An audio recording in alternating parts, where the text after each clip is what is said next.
Welcome back, everyone, to Orange Juice, news and notes from around the world of insoles. I am your host, Owen, and today we have an awesome guest, Chris Gregory, who really has had an amazing fitness journey, really with several accomplishments along the way. Not kind of your traditional story, so to speak, where kind of grew up in a hometown and went to the hometown school, but really just a wide variety of experiences. So we are going to talk with Chris and then get into a little bit more about why movement and exercise are important for our everyday life. So obviously we've highlighted in the past a variety of different ways to get your body moving and how to do that effectively, but sometimes it takes a little more motivation and just hearing about the why. And it's not something that, hey, the doctor tells me I have to exercise and I have to move, so I'm going to do it. There's a lot more to it, and it can be a really gratifying experience. So with that said, we'll introduce Chris Gregory.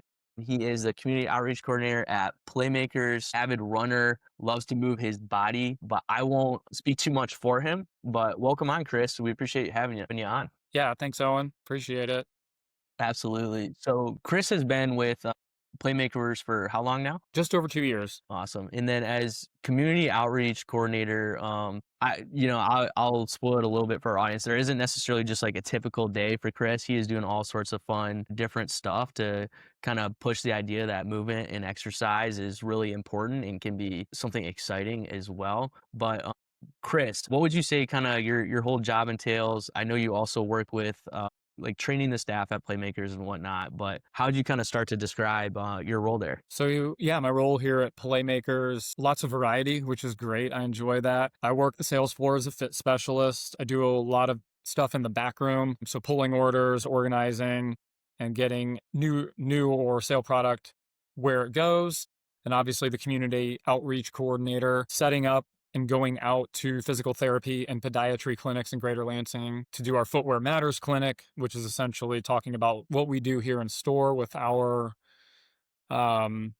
services, free clinics in the good form realm, and then keeping them up to date on the latest, like the trends with solution-based footwear, where things are at with technology and best shoes for certain injuries or ailments, just how we can help out their patients get in the best footwear when they're dealing with an injury, and we're here to keep them moving and healthy. Yeah, and that's awesome. And it's really about bridging that gap between brands like Orange Insoles, so to speak, and the medical professionals like a physical therapist or podiatrist, or also, and then finally the customer. And just making sure that everyone's on the same page as to what types of products are going to help certain individuals. And then also just kind of like you said, Chris, what's up and coming and best practices. And that collaboration really is how you get the best results for patients and customers and that sort of thing. So for new listeners, Playmakers again is where Chris is at. Playmakers is our, I guess, sister company, so to speak. And we've talked about it on the podcast in the past. They have a variety of running shoes, but also comfort shoes, hiking shoes, insoles, whatever it may be. So Chris is obviously very actively involved there in a variety of things. So Chris, you are not a Lansing native, so to speak. Where did your story kind of start, and how'd you kind of get into running and fitness? Correct. So I'm originally from Dayton, Ohio. Despite the fact I've lived in Michigan for 22 years now, I still get "Oh, are you a Buckeyes fan?" So for those listening, no, I am not. I'm a Dayton Flyers fan. Go. Growing up in Dayton. But then funny enough, I went to Xavier University for 2 years. Well, back in the day when they were both in the Atlantic 10, they were rivals. So that was a problem, right? Wait a minute, you're going to Xavier, but what about Dayton? I then decided I wanted, going through a couple different potential major options like political science, history, criminal justice. I wanted to do something in the fitness realm. They didn't have that there. So I then transferred to Creighton University in Omaha and I was there for 2.5 years, got my bachelor's in exercise science with a double major in philosophy. So I lived in Omaha for 2.5 years after being in Cincy for 2.5 years. And then what brought me to Michigan was Western, the Broncos in Kalamazoo, and got my master's there. I lived there for 3.5 years, master's in exercise science. And that's in the undergrad, going into graduate years, that's when I started running. I grew up playing baseball and basketball. I put this, like, my childhood dream was playing first base or right field for the Cincinnati Reds. Love it. So I grew up playing ball sports basically, and running was later in life, early 20s. Okay. And when it comes to running, did you start out kind of training for events? Because I know you've done marathons and whatnot, or what was kind of the trajectory there? Was it kind of a casual thing, or where all did it take you? Yeah, I would say casual thing. When I was at Xavier, I had a couple friends who were on the cross country team. So I started running a little bit in between I love playing pickup basketball. I played intramural volleyball. And so I started running a little bit, but then this is a game changer for me. And so for folks out there maybe looking for motivation or something to latch onto, whatever it might be, where it's like, well, something is no longer there. Now I have to be adaptable and change. I took a semester off in the fall of 2000. So, oh my gosh, that was 25 years ago before transferring to Creighton. So I transferred there you know, school year, which was not an easy thing, 11 hours away from home. That was when the Sydney 2000 Olympics were going on. So I wasn't on a campus. I wasn't playing pickup ball. I just started running like 3 miles and then did a handful of 5Ks that fall and found out that I enjoyed it, like taking that basketball fitness and just translating over. And that's where I began running. So I was doing 5Ks in the fall of 2000 in the greater Dayton area, just kind of, hey, I got to keep moving. I got to find something. I got Are you roads outside my door. are you a competitive person, Chris? Uh, I would say yes, mainly with myself. Yeah, well, that's just what came to mind is, you know, a lot of people I'm sure can relate where it's like you're not always going to have an abundance of friends and family and network readily available to collaborate with or move with. Of course, there are some awesome communities like that.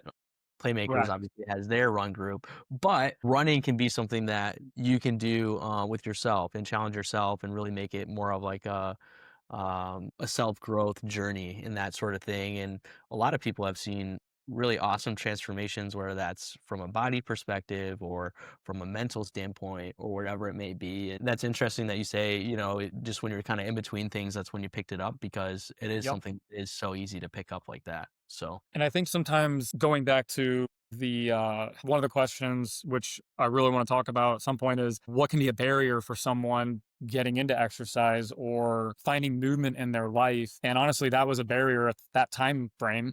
At that point in life, it was like, wait, I don't have a basketball court. I'm not on a campus. I don't have my peers around me. Living at home with my parents who, sit on the couch and watch TV. So what am I going to do? Well, I did do a little bit of running. Maybe I can keep doing that because I'm by myself. And then I found a little bit of connection and community at those 5K events that I did. And then if you're ready for that next little shift, I know what it's like to be last as well. When I transferred to Creighton, I continued running. I walked on the cross country team. I don't often talk about this. There were awesome. 11 runners and I was 11th out of 11 because I was brand new to it. And I made good friends, but I know some of the folks on the team are probably like, who's this guy? Who's this basketball player, weightlifter trying to run? And so when folks say, oh, you're naturally, well, I still had to train, I still had to do my thing, but I know what it's like to be last. And I know what it's like to be judged a little bit as like, no, you do weightlifting and basketball. Why are you trying to run? But I was able to learn more because I was around runners. And of course, my degree, as I was studying exercise physiology, learn more about all of those processes in, that realm, obviously. And then ran 5 cross country meets in the fall of 2001. And it was enough to understand, oh my gosh, what are spikes? What are actual specialty running shoes? So going to the running shoe store in Omaha, it What was was the just, store? I honestly can't remember now that I'm saying it out loud. Who knows if it still exists or whatnot? This was in Sure. 2001, but No, yeah, it's sure. just like that was then. That's what got me into the game, and then dealt with some injuries and such. And then when I went to after I graduated, then I was in the same boat back home in Dayton with my parents. I'm like, oh my god, what do I do? You know, for starting up at Western. So we'll leave it there for a second. Kind of questions or Well, I think it's really admirable that you put yourself out there and you weren't afraid to not be the best, right, in the room. And, there are some of those challenges that come with that. But it's at the same time, at that the, vulnerability, that like insecurities, maybe however you want to word that. It can be and scary. yeah, that's just human nature. But, it sounds like, especially towards the end of your journey, finish journey, and obviously it's an ongoing thing. It's still happening today, right? You're not at the end of your fitness journey, that's for sure. But just as you're kind of building through this journey, really admirable that you're able to do that and make some connections. And then I'm sure, once you make those connections, it gets a little bit easier, whether they're sharing their practical advice or even just some small motivation or whatever it may be. But yeah, I mean, everyone has to start somewhere, and walking onto the team is really a great achievement. I'm sure training wasn't easy either. No, it's very, very different for sure, especially in the winter time in Omaha. It's really windy and snowy. And then I was just wearing, going back to like run specialty and why it's important to get fitted for shoes. I was wearing like Saucony shoes that I'd gotten from Kohl's. Like that's what I was training in, up to the point where the team, after walking on the team, they're like, okay, we're going to go to the running shoe store. And I started running in the Nike Pegasus, which I think anyone who's done any form of running throughout the years has probably worn the Nike Pegasus Sure. and the Nike Structure as well. So Nike was the first run specialty brand I started running in, and that was a game Awesome. changer. Like, oh wow. Instead of running in my court shoes or cross trainers coming from basketball, yeah, that made a big difference. So getting fitted for shoes for your specific activity. Yeah, that's something we talked about on the podcast quite a bit in the past where, you can have all this motivation to start a new activity, whether that's running or pickleball or hiking or whatever it may be. But if you don't have the right equipment, it's not that you can't do it, but it's just going to be a lot more difficult. So maybe just starting with your feet.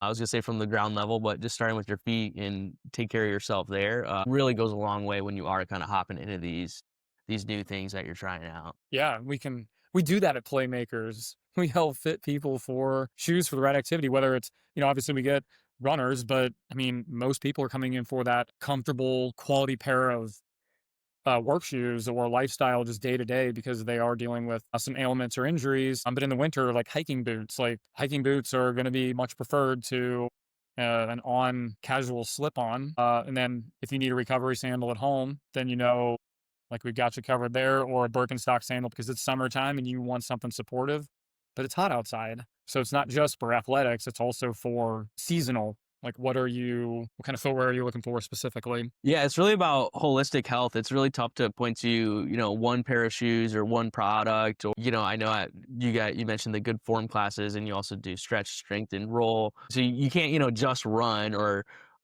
just do one thing. It's kind of really a collaborative thing and more about taking care of your body as best you can. So back to kind of your cross country journey.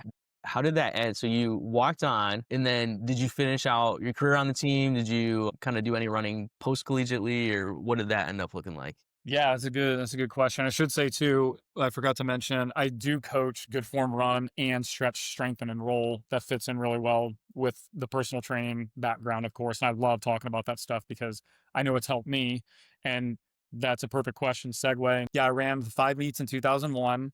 And then I thought, oh, more mileage is good. More mileage is good. And I kept running, but I was still doing some strength training, but in short, developed some chronic knee injuries, T-band syndrome. I didn't run the 2002 fall season, so that was kind of a bummer.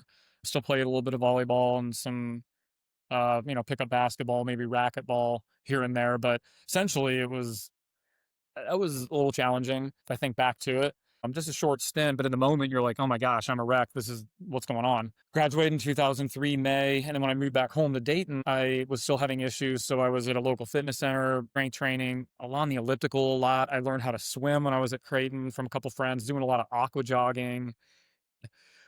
In 2003, I then did a kind of an internship with a physical therapist, and then got linked up through them with an orthopedic surgeon who actually worked with the University of Dayton Flyers athletics. He hooked me up with a script for orthotics, custom orthotics, and then physical therapy. And then it was then working, like going through PT with at that clinic that I then said, hey, I'm interested in going into this realm. Can I observe? And so I did some hours, obviously unpaid internship, but just like learning more. At that same time frame, I had applied so basically I didn't run for quite a while, and getting linked up with a specialist and learning more about physical therapy, custom orthotics, and all the rest. I had applied to Western Michigan, not just for grad school, but also a graduate assistantship. I got accepted. Then upon moving there in August 2003 to Kalamazoo, Portage actually. I continued running and it was still like I was running, but it took me a while to really get into a groove. And then, uh, what was it? Oh, geez, summer 2004. I was working part time at the Bronson Athletic Club. And then I picked up a Runner's World magazine, learning more about Michigan, being brand new to the state. And I heard about Yep. this race called the Crim 10 miler. I'm like, oh, I'm going to train for the Crim. I want to break 1 hour. So I took a 9 week half marathon training program out of Runner's World, used that to train for the Crim 10 miler, and my goal was an hour, and I ran 60:18.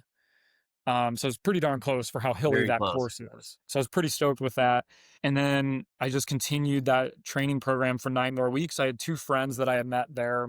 Um, and they were trained for Detroit half marathon. I went to register for that, but it was closed. So I registered for the marathon.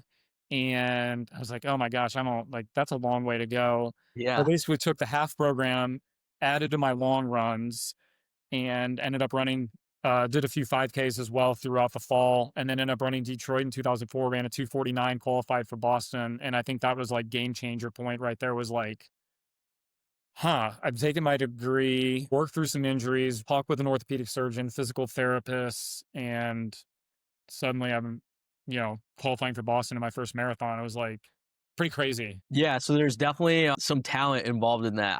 I feel like I know a lot of people couldn't go out and do that, especially with just a modified program and limited time. But also, what I heard you talk about was a lot of the different resources that it took to kind of get you in a Yep. spot to be able to do that, right? It wasn't just picking out the right program from the magazine. It wasn't just picking out the right shoes. It was the right shoes. It was or sorry, I say the magazine. It was the training program. It was the custom orthotics, the physical therapy, all of the above. So it's interesting how as you're kind of gaining more of these resources, you're applying it, and it's kind of a recipe for success. The talent plus the knowledge, and here you are with some pretty killer marathon times, it sounds like. So Yeah, it was a lot of fun getting to that point and being able to apply everything. And what I learned, and that's the thing, taking what you learned from a previous season in life and then going, I'm not going to do that. And that was when I was at Creighton trying to run 60, 70 miles a week, or like running every day. That got me injured. I didn't have the right shoes. I was always running on road. So then in this training cycle, I only ran 4 days a week. I was cross training on the stationary bike and continuing up with my strength training, doing my mobility work. And I would maybe swim like once a week. The bottom line is I was using all the pieces of the fitness puzzle instead of just running to stay healthy and get through that training cycle. So learn from mistakes, modify, and find a way moving forward, because we're all going to run into hurdles, whether it be an injury, life circumstances, things that kind of want to throw us off of our game. How do you adapt and keep moving forward? 100%. And with exercise and movement, Chris, do you find that it's like emotional, or excuse me, beneficial for like your mental and emotional state, and how does that kind of impact you there? Because I don't want to. I know everyone kind of hears like, hey, if you move your body, you feel better, but I don't want to just kind of leave that broad statement out there. Have you kind of noticed how it impacts you moving your body and your mental well-being and all of that? Definitely. Going back to the variety, variety is the key. Yeah. Moving not only is good physically, but also mentally. They're saying, sitting is the new smoking, where basically constantly sitting tightens our hip flexors and our hamstrings, weakens our glutes and our core. And so by moving around, you get more physically, but then also you get new blood flow to the brain, through the body. So it improves creativity and work and life thoughts, to be able to take just get new blood flow to generate new ideas and refresh yourself mentally. And so like if we continue, I won't go too deep into it. When I was at Western, still worked through, ran a few marathons and some shorter distance stuff, but was still dealing with some injuries because there were some misalignments going on. What helped me strengthen my core? I was doing Pilates regularly at Okay. the Bronx Athletic Club. We'll just call it the back. It was actually the kind of the sister fitness center to the MAC right here in East Lansing. Yep. And so I always heard when I was there, I would hear about the Mac, the Mac, and it seemed like, oh, this like the back's pretty big, but the Mac's like I think like triple the size. So you kind of think like, oh, whoa, Lansing, East Lansing, that place has got to be amazing. Just little Kalamazoo. Pilates twice a week. I was doing that regularly, no joke, for probably 2 years straight. Mind you, I was in group, and so this goes back to like busy schedule. People say, well, time, whatnot. Yeah, I was renting. I was in my early 20s, single, but I was working 60 hours a week. I was a GA teaching classes. I was in grad school taking classes, and I worked part time at the Bronson Athletic Club on Saturdays and Sundays. I literally worked 7 days a week. But what did I do to prioritize my exercise? It meant sometimes I was on the track running at night at 9 p.m. because I was motivated to get out there and do my thing. Or I would finish a shift at the back and then go into a Pilates class or go before. So I would make sure to prioritize, and maybe I'd be in the pool doing some aqua jogging or on the stationary bikes, whatever. So I was fortunate to have the tools and be at it. We had the fitness center at Western Michigan. I was in the basically the sports and rec department. So I was in that building, right? So I could either do strength training there or when I was at work at the back. But I was working 55 to 60-hour weeks between my classes, teaching classes, and working there. But it was important to me, so I prioritized it. And my sleep stuff, I'm not going to lie, and I would say that probably increased my chances for injury. And that we could talk about that as well. Recovery is critical for mental health and longevity from a standpoint of exercise good, but you have to leave time for repair and recovery, and you can't just wear yourself down all the time. Yeah, it's certainly a balancing act, but you bring up a good point where, we're all busy, we all have stuff going on, and it's just about making fitness and movement and exercise a consistent priority, because it is easy to kind of push to the side or forget about it or deprioritize it. But like we said, at the end of the day, you're gonna feel a lot better, whether that's just being more accomplished or literally working your mind and body more and just feeling more relaxed at the end of the day. I love how you said sitting is the new smoking because, it just kind of makes sense where it's like, use it or lose it sort of deal. And, the bottom line is as we age, we want, our mind to be sharp, but also we want our bodies to keep up for as long as possible. And keeping moving your body now is the biggest way to stay ahead of it, I'd say. Yep, the earlier you get into it, like one thing's for sure, you can start exercising at any age or any point in life. However, there is a thing called muscle memory, and essentially the earlier you do get into a regular exercise routine, whatever that may be, then it kind of sticks with you throughout the years, and it's easier to kind of get back into it. So consistency and trying to make it an important part of one's life sooner than later is a good thing. Yeah, and actually, just in our previous episode of Orange Juice, we were talking about how to declutter your fitness life, so to speak. And it's like for some people, having all these tools and equipment and apps and that sort of thing are really useful. But if you're not using them, it's okay to peel it back. And it's like, hey, all I need is a good pair of running shoes, and maybe some free weights or something like that, and just trying to build those habits and then building on top of those habits. A lot like how Chris explained, where he just started with, rec basketball and volleyball and just kind of getting out and moving with his friends.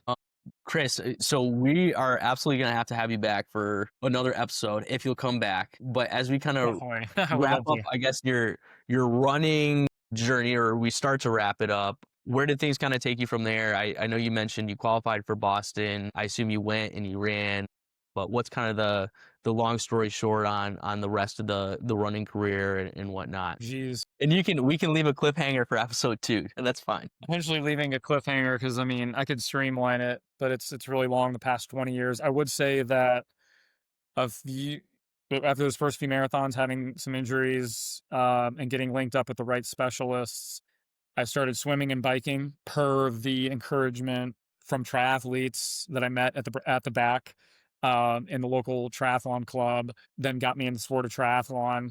And before I thought try was going to be more of a thing, actually, which it went for a little bit. I still do tries, but that then got me training for my first Ironman.